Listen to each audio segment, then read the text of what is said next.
Hello everyone, Assalamu alaikum. Hope you all are fine and well. As you know, that nowadays we are studying Indo-Pak history. So our today's topic is the revenue system of Akbar. ठीक है, अकबर जिसे Akbar the great भी कहते हैं, इसका हमने आज revenue system पढ़ना है। इससे पहले हमने लेक्चर में देखा था मनसबदारी सिस्टम ऑफ अकबर। ठीक है, अकबर पे अगर कोई क्वेश्चन आए तो 99% यही आते हैं, उसके रेवेन्यू सिस्टम या उसके मनसबदारी सिस्टम में। ठीक है, तो आज के हमारे टॉपिक में हम जो जो पढ़ेंगे उसके सेलिएंट फीचर्स हैं। सबसे पहले इंट्रोडक्शन देखेंगे, उसके रेवेन्यू सिस्टम में था क्या या what is it, sources of provincial and central revenue देखेंगे। ठीक है, types of land under Akbar, ठीक है, जो 3 टाइप्स हैं ये देखेंगे। लैंड रेवेन्यू रिफॉर्म्स देखेंगे अकबर के। एडवांटेजेस ऑफ जब्ती सिस्टम देखेंगे, जब्ती सिस्टम एक है वो क्या है वो देखेंगे। Assessment of land revenue, results of Akbar's revenue system और एट द एंड कंक्लूजन देखेंगे। ये जो पूरी स्लाइड है इसका आप स्क्रीनशॉट ले लें, ये इसी के पे हम स्टिक रहेंगे और यही चीज़ें आपसे पूछी भी जाती हैं। ठीक है, तो रेवेन्यू सिस्टम है क्या अकबर का। इंट्रोडक्शन जी, प्रॉपर मैनेजमेंट ऑफ फाइनेंस थी, necessary state Sher Shah Suri forerunner but many drawbacks. ठीक है, रेक्टिफाइड बाय अकबर।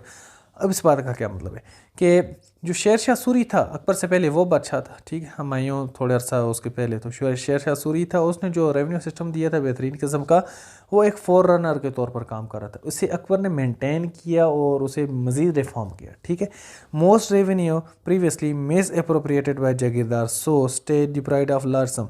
इससे पहले क्या होता था कि जो जागीरदार होते थे वो ज़्यादा रेवेन्यू को अपनी तरफ खींच लेते थे, सेंट्रल गवर्नमेंट को इतना नहीं देते थे, जिसकी वजह से स्टेट को वीक होना पड़ता था। ठीक है, यह बहुत बड़ा जो हिस्सा है स्टेट का वो जागीरदार खा जाते थे, जो रीजनल जागीरदार थे। कल्टिवेटर्स जो थे, मीन्स जो किसान थे, वो एक्सप्लॉइट होते थे किसके हाथों, लैंडलॉर्ड्स या जागीरदार के हाथों। ठीक है, सो pathetic condition at the end, cultivator भी यानी किसान भी गरीब है और रियासत भी गरीब है, बीच में जागीरदार अमीर है।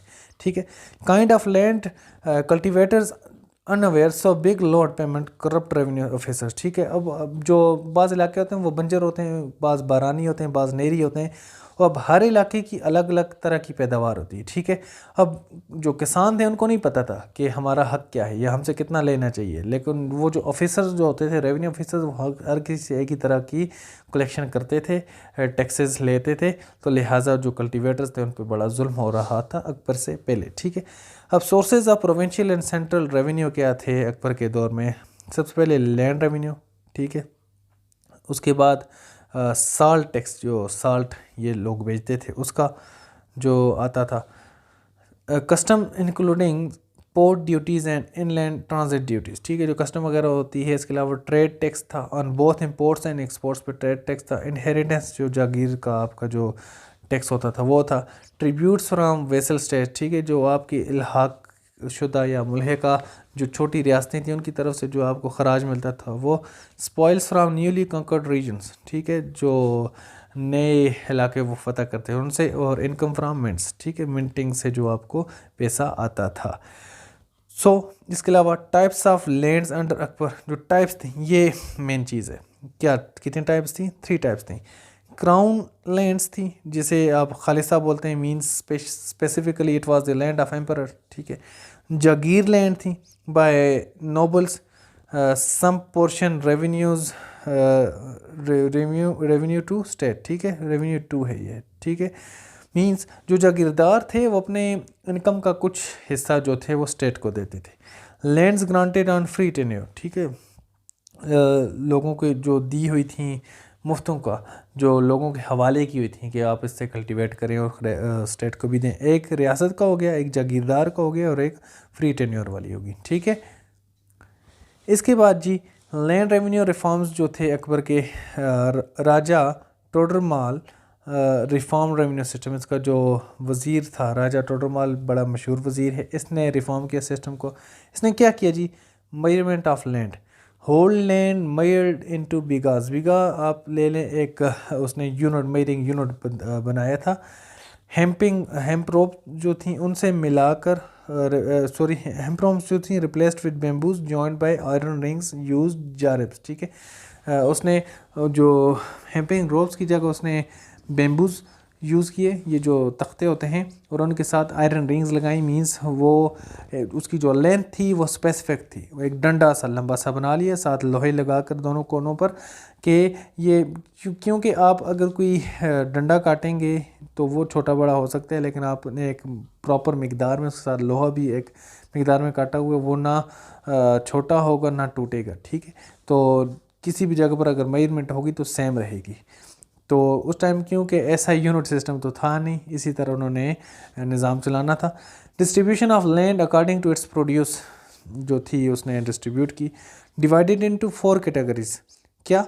पोलाज और fertile land every year cultivated, ठीक है, जहाँ पर हर साल काश्तकारी हो सकती है उसे फर्टाइल लैंड या पुलाज कहा जाता था। फिर parauti land kept fallow for a year और टू टू रिकवर प्रोडक्टिविटी। बाज़ ज़मीनें ऐसी होती हैं जहाँ पर आप हर साल उससे अनाज नहीं ले सकते, ठीक है, उसके 2 साल के लिए बंजर छोड़ना पड़ता है, तो जिसकी वजह से वो क्या होता है कि उसके बाद वो प्रोडक्टिविटी उससे ली जाती है। फिर उसके बाद जी चाचड़ अनकल्टिवेटेड फॉर 3 ईयर्स और मोर, ऐसी ज़मीन जिसको 3 सालों से कुछ भी उसमें नहीं बोया, ऐसी ज़मीन होगी। उसके बाद बंजर रिमेन फेलो फॉर 5 ईयर्स और मोर, फेलो मीन बंजर या खाली, ठीक है, जिससे कुछ भी नहीं उगाया हुआ, ठीक है। एक हर साल वाली, एक 2 साल के गैप वाली, एक 3 साल से ज़्यादा गैप वाली और एक 5 साल से ज़्यादा गैप वाली, ठीक है। फिक्सिंग दी गवर्नमेंट शेयर, अब हर ज़मीन जो होती थी उसके हिसाब से टैक्स भी लिया जाता था। ये नहीं था कि सबसे एक ही तरह का, एक बंदे की ज़मीन में कुछ उग ही नहीं रहा तो वो किस बात का टैक्स थे। Fixing the government share, first 2 classes जो थी polaj and parauti divided into 3 grade, good, middling, bad, share fixed on 1/3, ठीक है। उसके अंदर भी मतलब सब डिवीजन उसने कर ली 3 ग्रेड्स में, जिसमें अच्छी, बेहतर या बुरी, ठीक है। पेमेंट इन कैश और काइंड, अब आप मतलब अनाज भी दे सकते हैं या पैसा भी दे सकते हैं। मतलब आपकी गंदम अगर उगी है, अगर 100 मन है तो उसमें से आप जो स्टेट का हिस्सा है वो आप दाने दे दें उठाकर, या उसके हिसाब से पैसे दे दें, ये आज़ादी थी अकबर की तरफ से। Cultivators choice, however cash payment in perishable crops like vegetables, fruit, Indigo, hemp and sugar cane, ठीक है। बाज़ अब गंदम तो रियासत ले सकती है, लेकिन एक बंदे की सब्जियां हैं, फ्रूट्स हैं या गन्ना है, तो ऐसी चीज़ों का वो स्टेट क्या करेगी लेकर, वो लेगी तो उसकी गोदाम में ख़राब हो जाएगी। लिहाजा ऐसी चीज़ों में स्टेट क्या करती थी, पैसे लेती थी, ठीक है। अब बाज़ सब्जियां हैं, वो टमाटर है मिसाल के तौर पर, वो स्टेट उसको कब तक कंट्रोल करेगी या अपने पास हिफाजत से रखेगी। Other kind estimated production on last 10 years production, ठीक है। बाकी जो थी लास्ट 10 ईयर्स का एक हिसाब निकाला जाता था, हर 10 साल में कैसी काश्तकारी हुई है उसके मुताबिक वो पैसे ले लेता था। स्पेशल ऑफिसर्स जो थे अंडर इम्पीरियल दीवान उसने मुकर्रर किए इसके लिए, रेवेन्यू के लिए। इसके बाद ये एडवांटेजेस ऑफ ज़ब्ती सिस्टम उसने इंट्रोड्यूस किया, reformed by Todarmal, ryotwari direct settlement with cultivators, ठीक है। उसने डायरेक्ट जो किसान थे उसके साथ एक सेटलमेंट की। एवरी कल्टिवेटर साइन कबूलियत एंड पट्टा, अब ये क्या था कबूलियत एंड पट्टा, मैंने शेरशाह सूरी के इलेक्शन में बताया, मींस एक टाइटल डीड बनाई जाती थी कि आपका इतना टैक्स बनेगा, 100 मन पर आपने इतने मन रियासत को देने हैं, तो लिहाजा साइन करें जी। उसकी एक कॉपी रियासत के पास और एक कॉपी उस किसान के पास। इसी कबूलियत मींस जो किसान के पास होती थी, एक पट्टा जो होता था वो रियासत के पास होती थी, इस तरह एक रिकॉर्ड रखा जाता है, ठीक है। Revenue directly collected by officers, saved cultivators from jagirdar, beneficial for both, more revenue, ठीक है। Assessment of land revenue Aini Dahsala then the 10 years every produce, ठीक है। इसके अलावा जो असेसमेंट वो जो करता था आखिरी 10 सालों की एवरेज निकालते थे कि कैसे इस इलाके में आपकी पैदावार हुई है। फिर जी results of Akbar revenue system क्या थे, advantage to peasantry, eliminated middle man, curbed exploitation, ठीक है, relieved burdens of 22 impost, corrupt official stopped, in famine rent remitted as per suffering, जब कोई कहत या खुशहाली पड़ती तो रेंट को छोड़ दिया जाता। Loans to cultivators for barren lands and nominal revenue, ठीक है।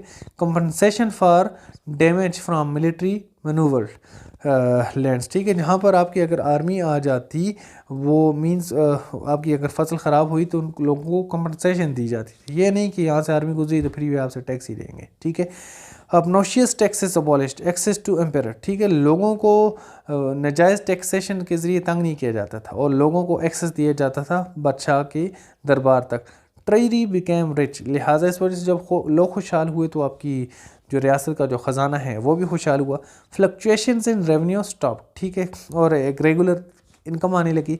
करप्ट एंड एम्बेजलमेंट मिनिमाइज, ठीक है, करप्शन जो थी और बाकी एम्बेजलमेंट वगैरह थी वो कम होगी क्योंकि लोगों का डायरेक्ट एक्सेस था।